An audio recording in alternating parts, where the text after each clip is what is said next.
In this exercise, we are going to be talking about various journal entries that may be needed for stock issuances.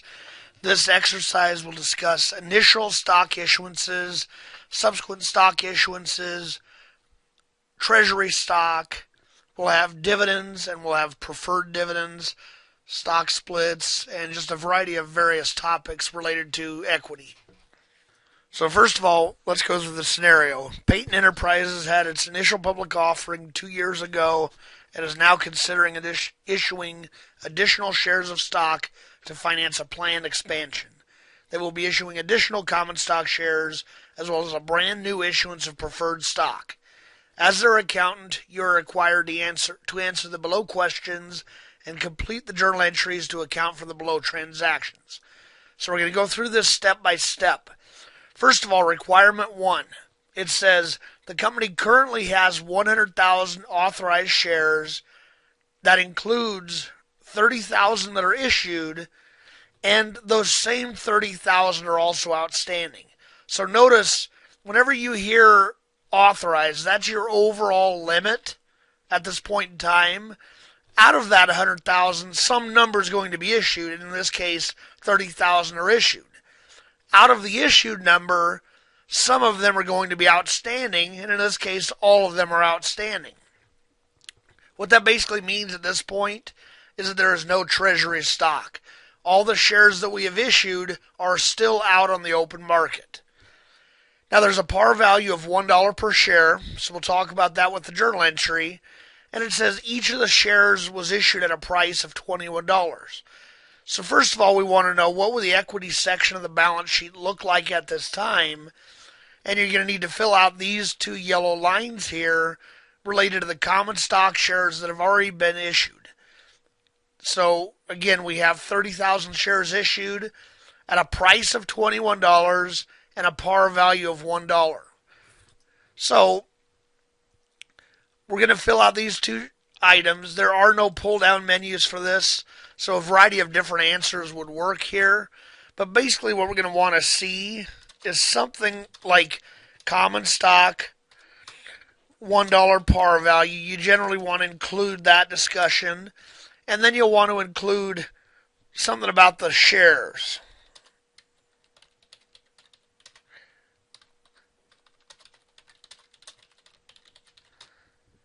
So something similar to that.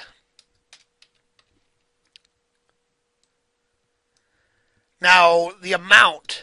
This is the challenge we have to remember. Under the common stock entry, we're only using the par value. So 30,000 shares multiplied by the $1 per share par value, of course, is $30,000. Now, what you'll see in the second line is additional paid-in capital. You don't generally need to have any additional verbiage after that. The amount is going to be the extra money above and beyond the par value. Basically, it's going to be your issue price minus the par value, which in this case is $20 per share, multiplied by the 30,000 shares issued.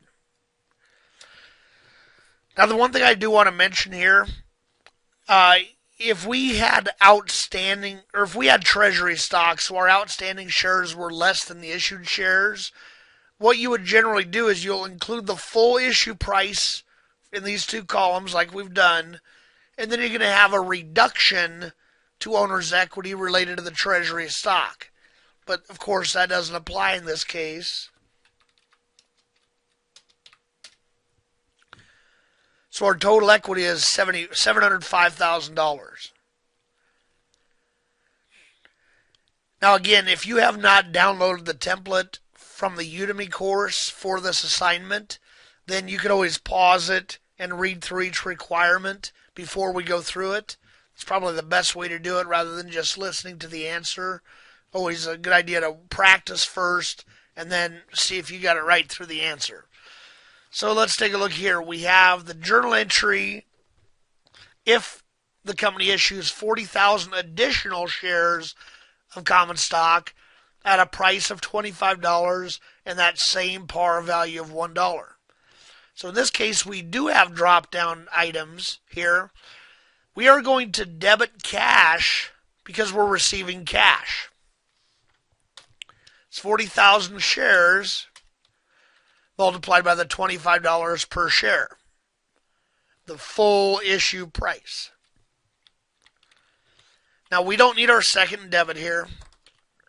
We're going to have a credit.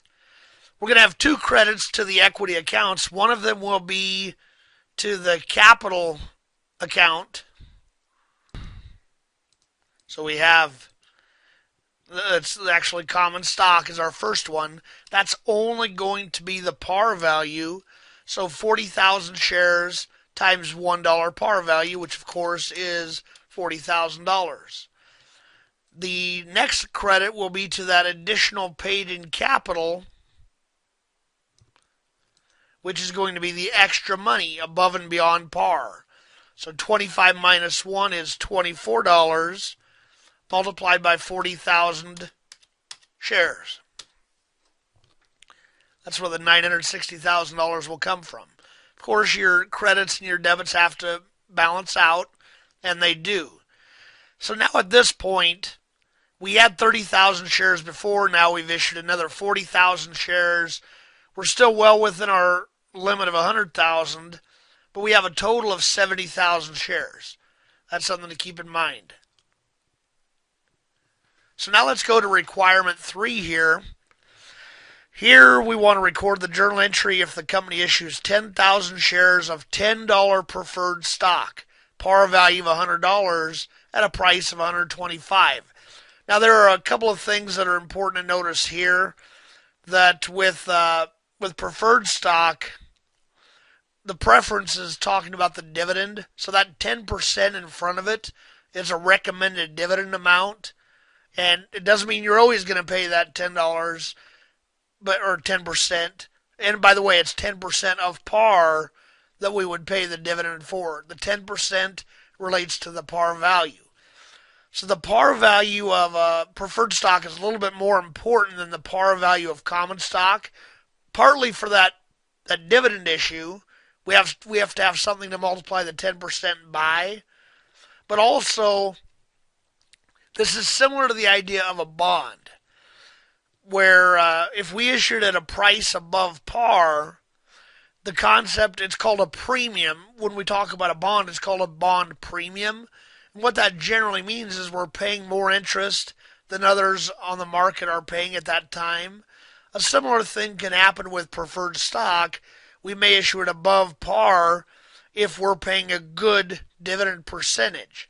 Now, the key thing, again, with the preferred dividend, even though we've stated 10%, there's no guarantee that they'll really get anything. But if that company has a history of not paying their 10% dividends, that really starts to dilute the value of that stock. So generally speaking, a company tries to pay the dividends whenever it's at all possible. So let's take a look here. We know we are issuing it at $125 when par value is $100. We have 10,000 shares. So our first entry is going to be a debit to cash, just like our earlier entry for issuing stock. The company's receiving cash. So of course it's going to be 10,000 shares, and we're going to multiply by the actual issue price because that's what we're getting. 10,000 shares multiplied by $125. So 1.25 million. Now the credit, it's going to be very similar to what we did up above, except we're going to have preferred stock, and we're going to have the same additional paid in capital. A lot of times they'll have preferred stock after it, just to indicate the difference between the two, but it's not such a big issue. So here we can tell that we're going to have 10,000 shares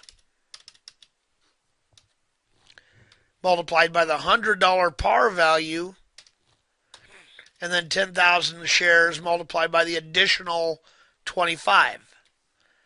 So we still balance out. This is just how we record our issuance of that stock. Now, requirement 4. Assume 1 year has passed since the above shares were issued. No dividends were paid in that first year. During year 2, the board of directors has decided to issue dividends in the amount of $125,000. So they haven't told us how much per share, none of that. They've just given us a flat dollar amount saying we have this money available to issue dividends. So we want to determine the amount of dividends that should be paid to common stockholders and preferred stockholders, both in total and per share. And we're assuming that a standard dividend is being paid to the preferred shareholders. So the company hasn't stated that we don't have enough to pay that. Now, again, with the preferred dividends, the important thing to note is if the company for some reason decides not to pay enough money to cover the preferred dividends up to that 10%, what that means is the common shareholders get nothing for dividends. So it's all about whether the board of directors wants to pay the full preferred dividend or not, but they can never skip over the preferred shareholder and jump to the common shareholder. So what we need to do now is first of all take a look at how many shares of preferred stock we have. I'm just jotting this down, as well as common stock. We want to keep track of where we are at this point in time. So preferred stock, we only had one issuance, and that was 10,000 shares times $100 par value. And it's really going to be also multiplied by 10%. Because remember, the preferred stock, the dividend, is 10% of the par value of all the stock. Now, common stock, if you go back up here, we originally had 30,000 shares issued, and now we have issued another 40,000. The price doesn't really matter. We just want to know how many shares we have. 70,000 shares. So, if we take a look, again, we first have to identify what is required for the preferred stockholders. 10,000 times $100 multiplied by 10% is exactly $100,000. So for preferred shareholders, they're going to get $100,000 in total, and they're going to get $10 per share. That's basically the $100 par value multiplied by the 10%. So what this means is we have $25,000 left to give the common shareholders. That's all we can do. And all we're going to do is divide it equally. So if we have $25,000 divided by the 70,000 common shares,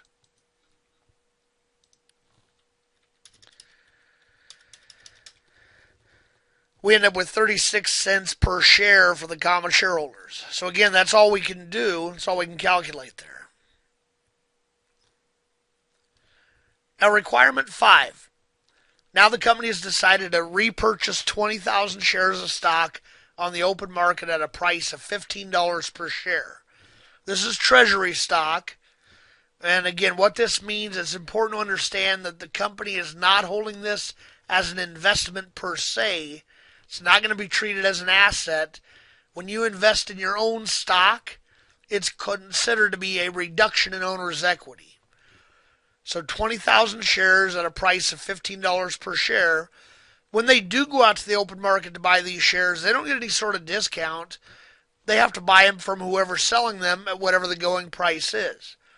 Now, what we're going to do here is we're going to have to debit treasury stock. Again, it's a contra equity account, which offsets the owner's equity. Owner's equity normally has a credit balance, which is why treasury stock is going to have a debit balance. Now, that's the only debit we need. So 20,000 shares multiplied by $15 per share. And you can see here we have $300,000 we've debited to treasury stock. Now what we're going to do here, we only need one credit, and that is to cash because we had to pay this cash. It's the same amount.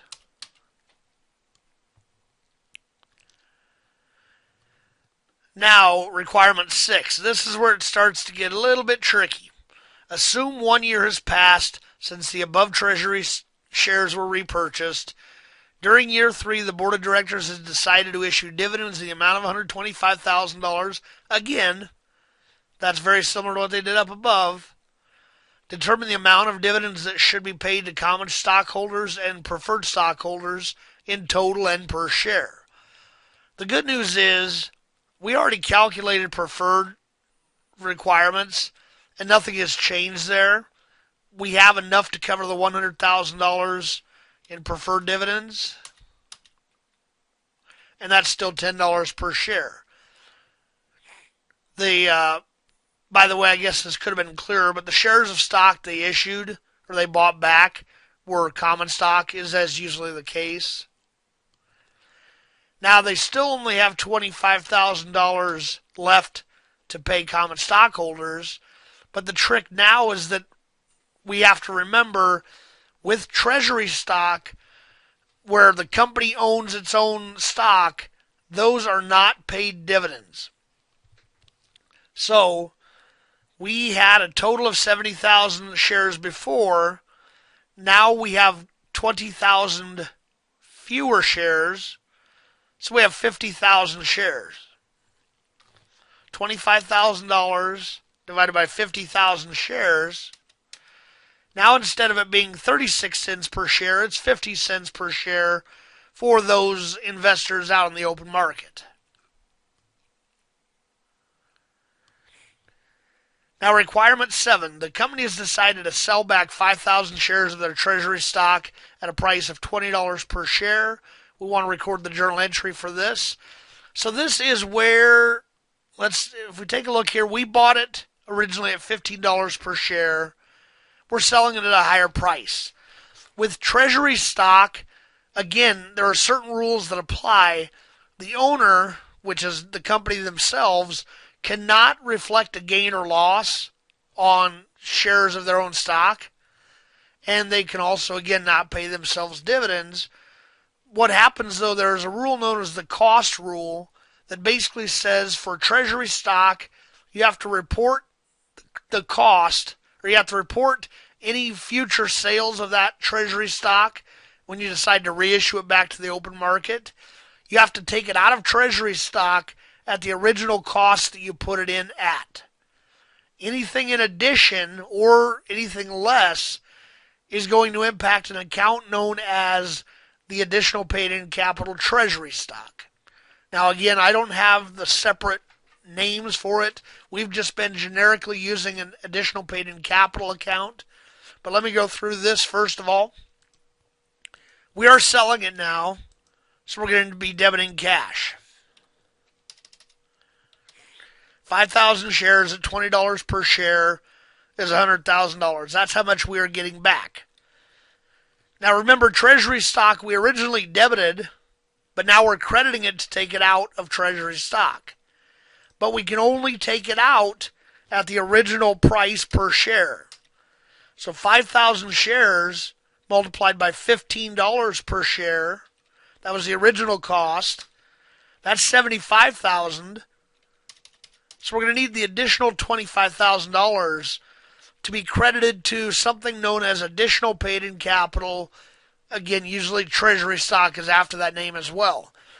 Now we're crediting this, which is essentially, I like to refer to it as setting aside money or adding money into a fund to handle a potential situation where maybe we'll end up selling treasury stock below cost. When we sell it below cost, the first thing we do to make up any difference between the issue price and the original cost is we would have to debit additional paid-in capital in that situation to use it up to the amount that we actually have in that additional paid-in capital dash treasury stock account. If we run out of that amount and we still need more money to offset the difference, then we would actually have to debit retained earnings directly for any difference, which is what we're basically doing right here. Requirement 8. Now the company's decided to sell back the additional 15,000 shares at a price of $10 per share. So we're still going to have to debit cash, and it's going to be 15,000 shares multiplied by 10 shares. We are still crediting treasury stock, but notice it's 15,000 shares multiplied by, I believe it was $15, the original cost. So that is $225,000. We're off by quite a bit on the debit side. We need to debit an additional $75,000 for everything to work out fine. Now the problem here is that normally we would take the $75,000 from additional paid-in capital, but we don't have that much. We only have $25,000 that we set up. Keep in mind, even though we've been using additional paid-in capital before, they're actually separate accounts. You keep track of them separately for common stock, preferred stock, and treasury stock. So this one is a bit of a trick question to it. And I'm doing this to really drive the issue home. That's why it wasn't in the portal at all initially. Let me do this. So what we actually would have to do,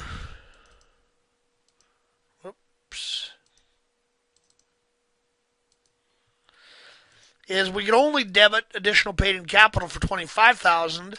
The additional $50,000 would have to go straight to retained earnings.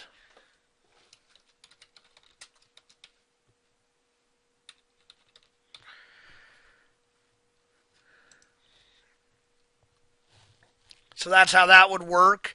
It's similar to the concept of taking a loss, except that it doesn't show up in the income statement. It hits retained earnings directly.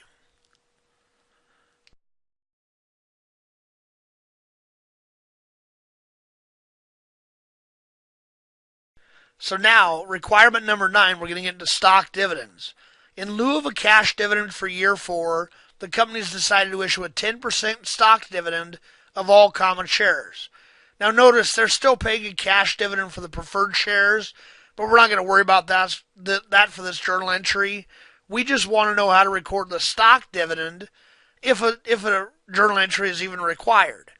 And the first answer is yes, for a stock dividend, a journal entry would be required. You're basically issuing new shares of stock. Now, there is one rule you need to know here. We have two different types of stock dividends, or classifications, if you will. If it's less than 25%, which it is in this case, it's only 10%. If it's less than 25%, it's considered a small stock dividend. And with that, we use the large value per share. In other words, the issue price.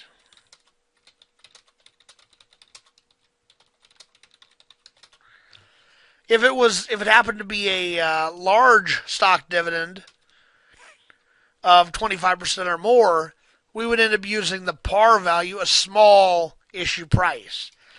Now, by the way, one thing I do see here is I didn't give a new issue price. Normally, you'd take a look at what the issue price was today. And let's go back up here. Let's use the last issue price, which was $10 per share. Keep in mind, this was the common share price at that point. So let's just assume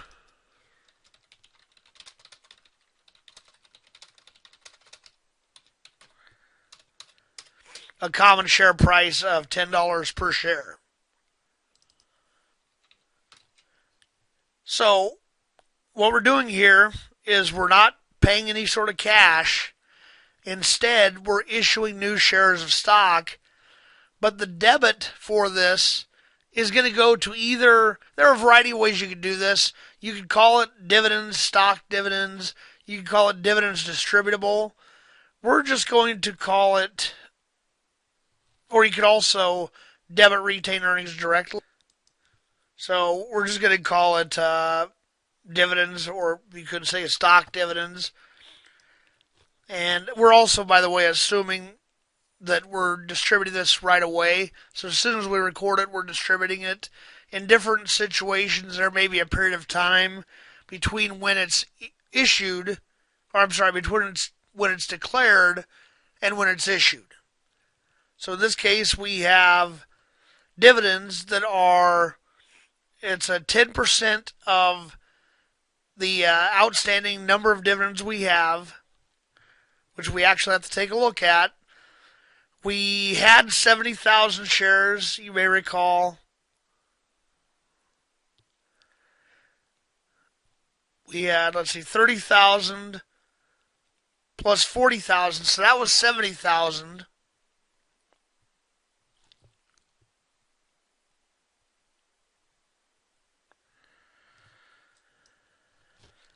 So the 70,000, they sold 20,000 shares.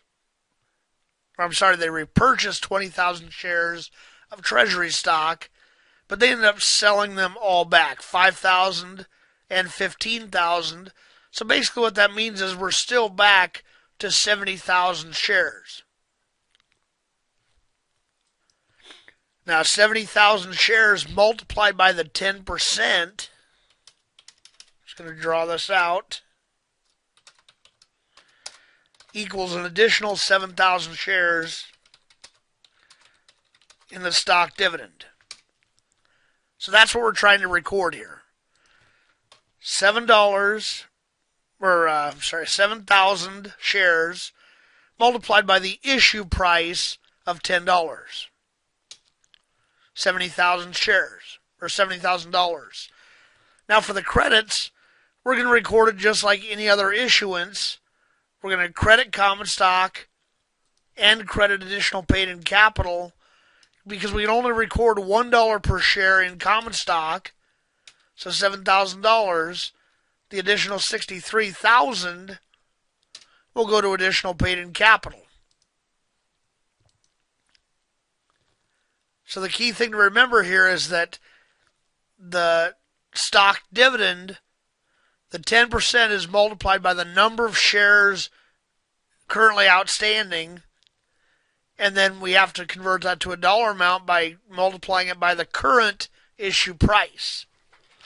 But if it's a small stock dividend, we're going to issue it above par, because assuming the market price is above par, which it virtually always will be for common shares, so we're always going to need this first and second credit to the stock entries, common stock and additional paid-in capital. Common stock is always at the par price. The additional paid-in capital is everything else.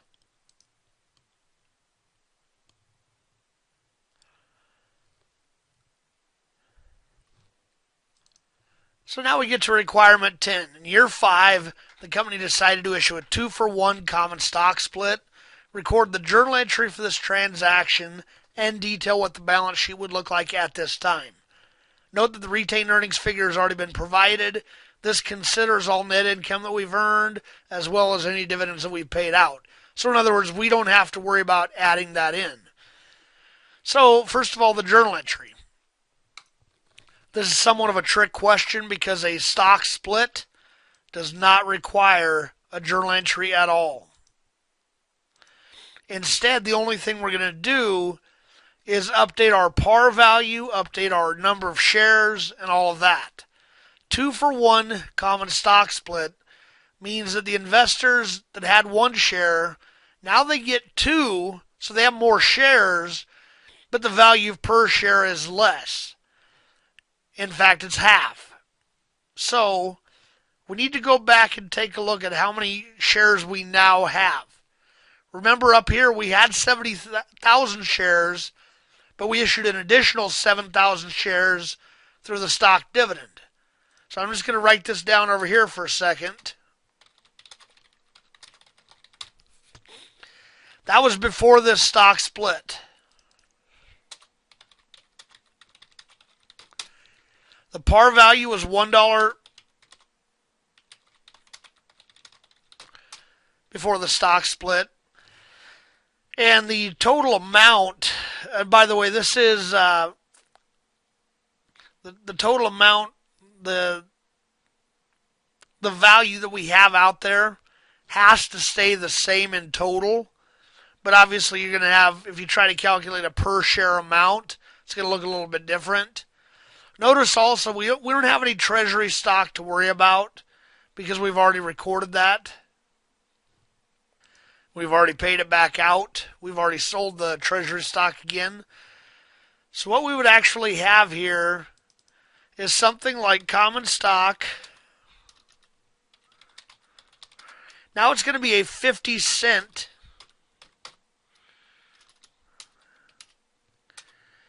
value, par value per share, because it's half the amount. We're going to have 77, we had 77,000 before, so now we're going to have 154,000 shares issued and outstanding. So that's our total, oops.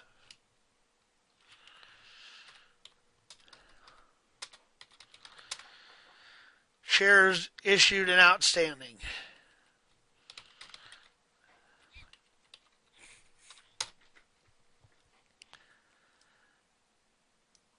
But again, the total price, and by the way, we'll have additional paid-in capital as well. So 154,000 shares times 50 cents is going to be $77,000. But we have to figure out how much additional paid-in capital do we have. So the best way to do that is just to go look at our history of how things have occurred. So remember at first, we had 600,000 additional paid-in capital. Then we added 960,000. So I'm just going to jot these down. 600,000 plus 960,000. This was preferred stock, which we're not going to worry about yet. Here's treasury stock. Remember, this additional paid-in capital was treasury stock. Then, again, we used up all that additional paid-in capital for the treasury stock. The additional went to retained earnings, or it was pulled from retained earnings. And we had our $63,000 additional paid-in capital we're using right here. So essentially, we have 600,000 plus 960,000 plus 63,000. So additional paid-in capital, that's that amount. Again, this would be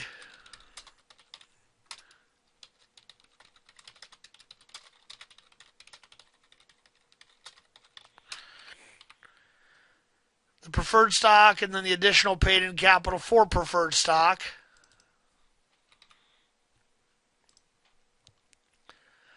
So we only had one transaction there. That was 1,250,000. That's all we had to deal with there.